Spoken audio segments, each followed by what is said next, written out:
गुरु ब्रह्मा गुरु विष्णु गुरुदेवो महेश्वरा गुरु साक्षात् परब्रह्म तस्मै श्री गुरुवे नमः। आज हम आगे का पाठ करेंगे। के किनारे गए शुद्ध भूमि में वास्तविक भाव जागते हैं, वहाँ ऋषि मुनि भी श्री भागवत कथा का पान करने आए हैं। जो नहीं आए थे उन सभी के घर भृंग ऋषि जाते हैं और विनीत भाव से वंदन करके उनको कथा में ले आते हैं। सत्कर्म में दूसरों को प्रेरणा दे, उसे भी पुण्य मिलता है। कथा के आरंभ में भगवान का जय जयकार करते हैं और हरे नमः महामंत्र है। सारी प्रवृत्तियों को छोड़कर मनुष्य ध्यान में बैठता है, वहाँ भी माया विघ्न करती है। कथा भजन में प्रेम से ईश्वर का जयकारा करना चाहिए कि जिससे माया की हार हो और अपनी जीत हो। प्रभु का जय जयकार करोगे तो तुम्हारी भी जीत होगी और तुम्हारी भी जय जयकार होगी। भूख और तृष्णा को भूलोगे नहीं तो पाप होते ही रहेंगे। भूख और प्यास को सहन करने की आदत होनी चाहिए।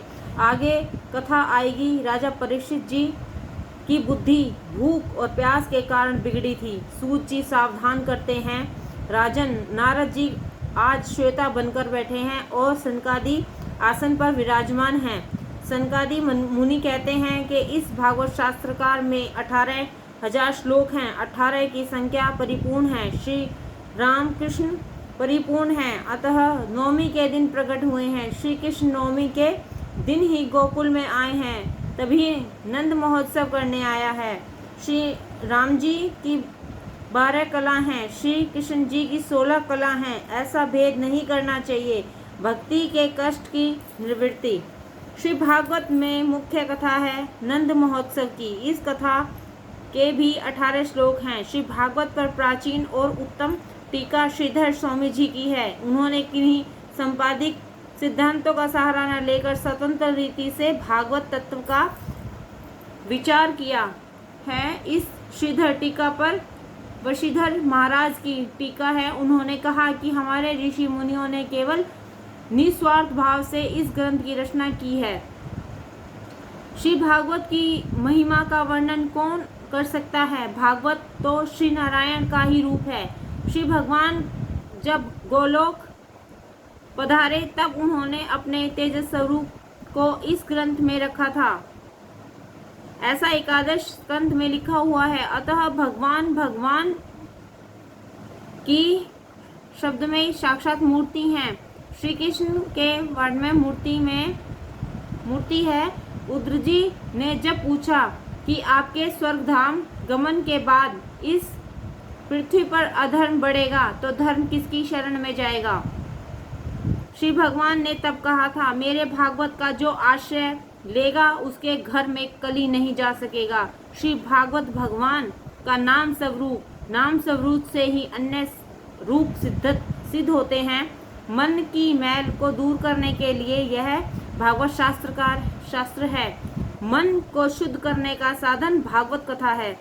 श्री भागवत शास्त्र बार बार सुनोगे तो परमात्मा से प्रेम बढ़ेगा। आजकल लोग भक्ति को तो बहुत करते हैं, परंतु भगवान का को साधन और सांसारिक सुखों का साध्य मानकर ही करते हैं। अतः भक्ति सार्थक नहीं होती और लोग दुखी होते हैं। श्री भागवत के दर्शन से, श्रवण से, पूजन से पापों से नाश होता है। श्री भागवत के श्रवण मात्र से ही सद्गति मिलती है। कथा श्रवण का लाभ आत्मदेव ब्राह्मण का चरित्र कहकर बतलाया गया है। बिना दृष्टांत के सिद्धांत मन को नहीं छूता। अंततः आत्मदेव ब्राह्मण है चरित्र कहा गया है। कथा केवल रूपक नहीं है, कथा की लीला सच्ची है और उसमें कहा गया आध्यात्म सिद्धांत भी सत्य है। त्रुगभंदा नदी के किनारे एक ग्राम था। वहाँ आत्मदेव नामक एक ब्राह्मण अपनी पत्नी धुंधली के साथ रहते थे। आत्मदेव पवित्र था, परंतु धुंधली स्वभाव से ही क्रूर, झगड़ने वाली और दूसरे की नुकाचीनी करने वाली थी। आत्मदेव निसंतान थे। संतान के अभाव से आत्मदेव दुखी थे। संतान के लिए आत्मदेह ने बहुत प्रयत्न किए परंतु कोई सफलता नहीं मिली। अतः उसने आत्महत्या करने का निश्चय किया। आत्मदेह ने वन में और प्रयाण किया। घूमते फिरते रास्ते में नदी का किनारा आया। वहां से एक महात्मा मिले। आत्मदेह उस महात्मा के पास गया और रोने लगा। महात्मा ने आत्मदेह से पूछा कि तुम्हारे दुख का कारण क्या है। आत्मदेह ने कहा कि मेरे पास खाने पीने के लिए बहुत कुछ है परंतु मेरे पास खाने वाला कोई नहीं है, अतः मैं दुखी हूँ, इसलिए मरने की इच्छा से आत्महत्या करने के लिए आया हूँ। महात्मा ने कहा कि तुम्हें कोई संतान नहीं है, यह तो परमात्मा की बड़ी कृपा है तुम्हारे ऊपर। पुत्र परिवार न हो तो समझ लो कि श्री ठाकुर जी ने तुम्हारे हाथों से ही सब कुछ कराने को तुम्हारे भाग्य में लिखा है और इसलिए तुम्हें कोई संतान नहीं दी है। पुत्र तो दुख रूप है। ईश्वर जैसी भी स्थिति में है तुम्हें रखे, वैसी ही स्थिति में संतोष मानकर ईश्वर का स्मरण करना चाहिए। प्रत्येक परिस्थिति को संतोष ही सच्ची वैष्णवता है। आत्मदेह ने उस महात्मा से कहा कि मुझे पुत्र दो, क्योंकि पुत्र ही पिता को सद्गति देता है। वे महात्मा आत्मदेह को समझाते हैं कि श्रुति भगवती का एक स्थान पर कहती है कि पुत्र से मुक्ति नहीं मिलती, वंश के रक्षण के लिए सत्कर्म करो। यदि पुत्र की सद्गति दे सकता तो संसार में प्राय सभी के पुत्र होते, अतः उन सभी को सद्गति मिलनी चाहिए। पिता को ऐसी आशा कभी नहीं रखनी चाहिए कि मेरा पुत्र श्राद्ध करेगा तो मेरी सद्गति हो जाएगी। श्राद्ध करने से वह जीव अच्छी योनि में तो जाता है, परंतु ऐसा मत समझो कि वह जन्म मृत्यु के फेर से छूट जाएगा। पिंडदान का सही अर्थ कोई समझता ही नहीं है। इस शरीर को पिंड कहते हैं, इसे परमात्मा को अर्पण करना ही पिंडदान कहलाता है। इसे परमात्मा का अर्पण करना ही पिंडदान है। यही निश्चय करना है कि मुझे अपना जीवन ईश्वर को अर्पण करना है और इसी प्रकार जीव जो ईश्वर को अर्पण करे उसी का जीवन सार्थक होता है और उसी का पिंडदान सच्चा होता है। अन्यथा यदि केवल आटे के पिंडदान से ही मुक्ति मिल जाती तो ऋषि मुनि ध्यान योग तप आदि साधनों में निर्देश करते ही क्यों। जीवन मृत्यु के त्रास से छूट जाता। केवल सत्कर्म, और वह सत्कर्म भी अपना ही किया हुआ, स्वयं ही अपना आत्मा का उद्धार करना है। जीव स्वयं ही अपना उद्धार कर सकता है। श्री गीता जी में स्पष्ट कहा है, आत्मदान ही पिंडदान। अपने पिंड का दान करोगे तो अर्थात अपने शरीर को ही श्री परमात्मा को अर्पण करोगे तो तुम्हारा कल्याण होगा। अपना पिंडदान तुम स्वयं अपने हाथों से ही करो, वही उत्तम है। जो पिंड में है वही ब्राह्मण में है। निश्चय करो कि इस शरीर रूपी पिंड को श्री परमात्मा को अर्पण करना है। तुम अपना पिंडदान स्वयं ही क्यों नहीं करते हो। घर में जो कुछ है वह सब काम में लगा दो और नारायण नारायण करो। परमात्मा के सुंदर उपदेश दिया, फिर भी आत्मदेह ने दुराग्रह करते हुए कहा कि मुझे पुत्र दो वरना मैं प्राण त्याग करूंगा। महात्मा को दया आई। उन्होंने एक फल देकर कहा, फल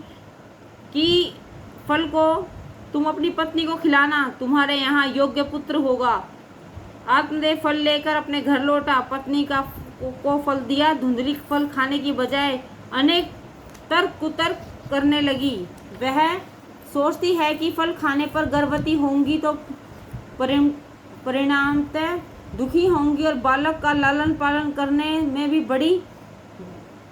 बड़ा दुख है। उसने अपनी छोटी बहन से यह बात कही तो उसने युक्ति बताई कि मुझे बालक होने वाला है, उसे मुझे दे देगी तो तू गर्भवती होने का नाटक कर। छोटी बहन के कहने पर धुंधली ने वह फल गाय को खिला दिया और स्वयं गर्भवती होने का नाटक करने लगी। बहन का पुत्र ले आई और जाहिर किया कि ये मेरा पुत्र है। धुंधली ने अपने पुत्र का नाम धुंधकारी रखा।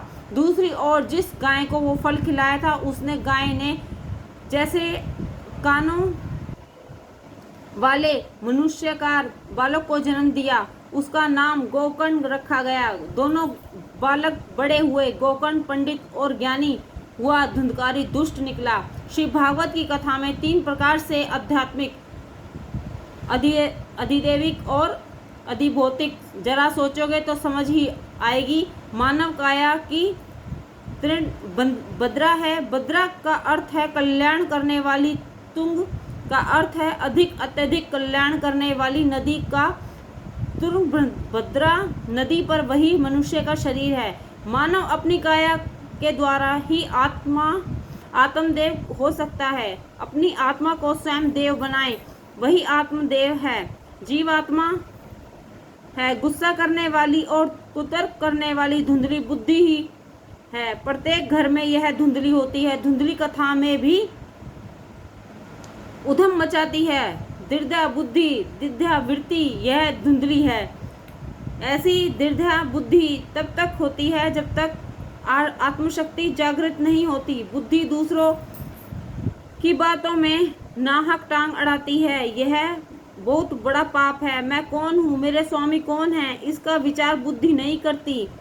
बुद्धि के साथ आत्मा का विवाह संबंध में हुआ है, किंतु जब तक उसे कोई महात्मा न मिले, सत्संग न हो, तब तक विवेक नहीं आता और विवेक रूपी पुत्र का जन्म नहीं होता। विवेक की आत्मा का पुत्र है। बिनु सत्संग विवेक न होई। विवेक सत्संग से जागृत होता है। विवेक आत्मा को आमंत्रित करता है। स्वयं देव बनने और दूसरों को देव बनाने की शक्ति आत्मा में है, किंतु इस आत्मशक्ति को जागृत करना है हनुमान जी समर्थ हैं, किंतु जामवान ने उनको अपने स्वरूप का ज्ञान कराया, तभी उन्हें अपने स्वरूप का ज्ञान हुआ। आत्मशक्ति सत्संग से जागृत होती है। सत्संग के बिना जीवन में दिव्यता आती ही नहीं। सत्य महात्मा द्वारा दिया गया विवेक रूपी फल बुद्धि को पसंद नहीं है। सारा समय द्रव्य सुख और काम सुख का चिंतन करने वाली ही धुंधकारी बुद्धि धुंधली की छोटी बहन है। मन बुद्धि की सलाह लेता है तो दुखी होता है। मन कई बार आत्मा को धोखा देता है। सूत जी समझाते हैं कि सत्संग में तुरंत ही इंद्रियों की शुद्धि नहीं होती। मन और बुद्धि जब तक भागवत और भगवान का आसरा लेंगे तभी शुद्ध होंगे। धुंधकारी कौन? सारा समय द्रव्य सुख और काम सुख और चिंतन करे वही धुंधकारी है। जिसके जीवन में धर्म नहीं किंतु काम सुख और द्रव्य सुख प्रधान है, वह धुंधकारी है। सूत जी सावधान करते हैं और कहते हैं कि बड़ा होने पर धुंधकारी 5 वैश्याओं में फंस जाता है। शब्द, स्पर्श, रूप, रस और गंध, ये 5 विषय ही वैश्याएं हैं।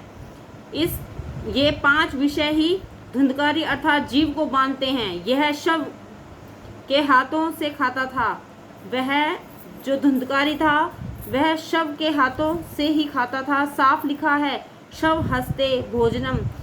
शव के हाथ कौन हैं? जो हाथ परोपकार नहीं करते, वही हाथ शव के हाथ हैं। जिन हाथों से कृष्ण की सेवा ना हो वो हाथ भी शव के हाथ हैं। जो हाथ परोपकार ना कर सके वे हाथ शव के ही हाथ हैं। धुंधकारी स्नान को शौच क्रिया से ही हीन था। पुत्र और दुराचरणों के देखकर आत्मदेह को गलानी हुई। उसने सोचा वह पुत्रहीन ही रहता तो अच्छा होता। धुंधकारी ने सारी संपत्ति का व्यय कर दिया।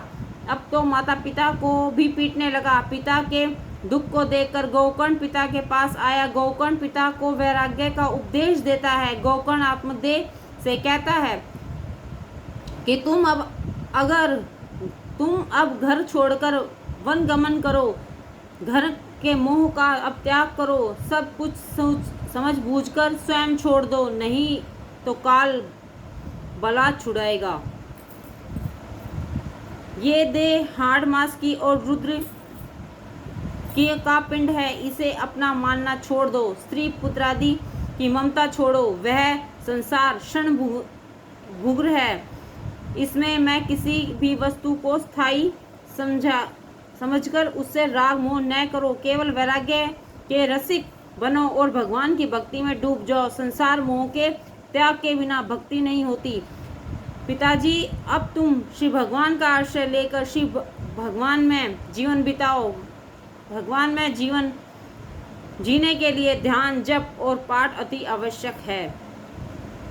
उत्तम पाठ के 6 अंग हैं: मधुरता, स्पष्ट अक्षरोच्चार, पदच्छेद और ज्ञान, धीरज, लय, सामर्थ्य और मधुरकांड। पाठ शांत चित्त से करो, समझे बिना और अतिशय शीघ्रता से पाठ मत करो। आत्मदेह गंगा के किनारे आ गया, मानसी सेवा करने लगा, एकांत में बैठकर मन से एकाग्र करने लगा। चंचल मन को विवेक रूपी बोध से संभालो और ज्ञान मार्ग रखो। आत्मदेह दशम स्कंद का पाठ करते हैं, इसका नित्य पाठ करने से वह सचमुच देव बना। आत्मा परमात्मा से मिलती है, वह देव बनाती है। आज जीव और शिव एक हुए हैं। जीव और शिव का मिलन हुआ है। भागवत को जो आसरा ले वह भगवान बनता है, ईश्वर होता है। उसे परमात्मा अनेक बार अपने से ही बड़ा बनाता है। स्वरूप सेवा और नाम सेवा। श्री परमात्मा के 2 स्वरूप हैं, एक अर्चना स्वरूप और दूसरा नाम स्वरूप। श्रीमद् भागवत भगवान का नाम स्वरूप है। सामग्री से जिसकी अर्चना पूजा हो वह अर्चना स्वरूप। नाम स्वरूप के बिना स्वरूप सेवा फलवती नहीं होती। स्वरूप सेवा ठीक तरह से भी होती नहीं। उसका कारण यह है कि मन की शुद्धि नहीं है हुई है। संसार के विषयों में स्नेह करो तो विवेक के साथ करो। अग्र वैसे तो सब कुछ भस्मीभूत करती है, फिर भी उसका यदि विवेक पूर्वक उपयोग किया जाए तो अग्नि उपयोगी होती है। अग्नि न तो मनुष्य का पोषण नहीं हो सकता जब तक स्वरूप सेवा में मन एकाग्र न हो, तब तक नाम सेवा करो। स्वरूप सेवा में आनंद नहीं आता क्योंकि मन व्यग्र है, चंचल है। अपना मन ईश्वर को छोड़कर बार बार विषयों की ओर ही जाता है। मनुष्य का मन संसार व्यवहार के साथ इतना तो तद्रुप हो जाता है कि जिसके कारण वह पाप करता है और उसे अपने पापों का भान भी नहीं रहता। मन में अनेक जन्मों की मैल भरी होती है और स्वरूप सेवा में मन की शुद्धि अति आवश्यक है। मन शुद्ध नहीं है, परिणामतः रूप सेवा फलवती नहीं होती। मन को शुद्ध करने के लिए नाम सेवा की आवश्यकता है। मन की अशुद्धि नष्ट करता है श्रीमद् भागवत। कलयुग में नाम सेवा प्रधान है। श्री भागवत भगवान का ही नाम स्वरूप है। नाम ही ब्रह्म है, नाम ही परमात्मा है और अधिक क्या है। नाम परमात्मा से भी श्रेष्ठ है। ईश्वर तो अदृष्ट है, उनके साथ स्नेह करना कठिन है। नाम स्वरूप तो स्पष्ट दिखता है। श्री राम जी ने तो कुछ ही जीवों का उद्धार किया था, परंतु उनके बाद उनके नाम से अनेकों का उद्धार हो गया। श्री कृष्ण जी जब पृथ्वी पर विराजमान थे तब जितने जीवों का उद्धार हुआ था उसकी तुलना में उनके नाम से अनगिनत लोग संसार सागर को पार कर गए। बड़े से बड़ा पाप कौन सा है? ईश्वर के नाम के प्रति निष्ठा का भाव। नाम साधन सरल है। श्री भागवत भगवान का नाम स्वरूप है। श्री भागवत का आश्रय ही नाम का आश्रय है। जो भागवत का आश्रय लेता है वह भगवान बनता है। आत्मदेह श्री भागवत का आश्रय लेकर के दशम स्कंद का पाठ करता था। केवल दशम स्कंद के पाठ से ही उसे मुक्ति मिली थी। यदि संस्कृत का ज्ञान हो तो प्रतिदिन दशम स्कंद, विष्णु सहस्त्रम और शिव महिम स्तोत्रम का पाठ करो। पाठ अर्थ के ज्ञान के साथ करो। अर्थ ज्ञान बिना क्या पाठ उधम पाठ है। भगवान जल्दी प्राप्त नहीं होते, वे जल्दी कृपा नहीं करते हैं क्योंकि आप उसके लिए कष्ट सहन ही नहीं कर सकते। जीव कष्ट सहन करने से कतराता है। भगवान की कृपा के लिए दुख सहन करो। जो स्वेच्छा से कष्ट सहन करता है उसे यम दुखी नहीं कर सकते। गौकर्ण को लगा कि धुंधकारी का व्यवहार उसे भी विषेप रूप होगा तो वह वन में जा बसा। इधर धुंधकारी वैश्याओं के साथ प्रसन्न रखने के लिए चोरी करने लगा। सूत जी सावधान करते हैं कि जीव प्रत्येक इंद्रियों का स्वामी है, परंतु इंद्रियां जीव पर प्रभुत्व जमा ले और मनुष्य इंद्रियों के अधीन हो जाए तो जीवन कलुषित हो जाता है। मन ईश्वर के साथ मैत्री करे तभी सुखी होता है। ईश्वर से अलग होने पर वह दुखी होता है। जीव मात्र मन सुखा है। धुंधकारी अनिष्ट मार्गों के अथोपर्जन कर रहा है। वह राजा के महल में चोरी करने गया, अलंकार आदि चुरा लाया और वैश्याओं को दिए। वैश्याएं सोचती हैं कि यदि यह जीवित रहेगा तो हम किसी भी दिन पकड़ी जाएंगी। ऐसा होने पर राजा हमारा सारा धन छीन लेंगे और शायद दंड और भी भुगतना पड़ेगा। इससे धुंधकारी को हम मार ही डाले तो अच्छा रहेगा। ऐसा सोचकर उन्होंने धुंधकारी को रस्सी से बांधा और उसके गले में फांसी का फंदा डाला। फिर भी धुंधकारी मरता नहीं है। अति पापी की मृत्यु भी जल्दी नहीं होती है। वैश्याओं ने जलते हुए अंगारे धुंधकारी के मुख में भर दिए और मार भी डाला। 5 इंद्रियों की ही अंतकाल में जीव को मारती हैं, कष्ट देती हैं और उस समय जीव तड़पता है, छटपटाता है। और उसके बाद वैश्याओं ने धुंधकारी के शरीर को पृथ्वी में गाड़ दिया। उसके शरीर का अग्नि संस्कार भी वैश्याओं ने नहीं किया। जिसके चरित्र को देखने मात्र से ही घृणा हो जाए वही धुंधकारी है। धुंधकारी अपने कुकर्मों के कारण भयंकर प्रेत बना। पापी ही प्रेत बन जाता है। पापी तो यमपुरी में भी नहीं जा सकता, वह तो प्रेत ही होता है।